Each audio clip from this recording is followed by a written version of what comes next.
Question చూడండి, మనకి cosecant theta value 5/3 అని ఇచ్చిండు. అంటే సైన్ టీటా వాల్యూ ఏమవుతుంది 3/5. సో ఇది ట్రయాంగిల్ అయితే, సో హైపోటెన్యూస్ వాల్యూ 5, ఇది టీటా అవుతుంది 3, అప్పుడు ఇది ఎంత అవుతుంది 4. అప్పుడు కాస్ టీటా వాల్యూ ఏమవుతుంది 4/5. కాస్ టీటా 4/5 అయితే సీకెండ్ టీటా వాల్యూ 5/4 అవుతుంది. అప్పుడు కాట్ టీటా వాల్యూ ఏమవుతుంది 4/3.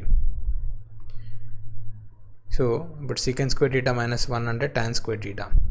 tan square theta into cot square theta into 1 + cot square theta అంటే ఏంది, cosecant square theta - cot square theta = 1 apply చేస్తే ఇప్పుడు cosecant square theta - cot square theta = 1 అనేది trigonometric identity. అప్పుడు cot square theta ఎడ్ తీసుకెళ్తే ఇది 1 + కాట్ స్క్వేర్ టీటా వస్తుంది. అది దేనికి equal, cosecant square theta. So మనకు ఫైనల్ ఎక్స్ప్రెషన్ వచ్చేది ఇది. సో ఇది క్యాన్సిల్ అయితే మనకు మిగిలేది cosecant square theta. Cosecant square theta అంటే ఆన్సర్.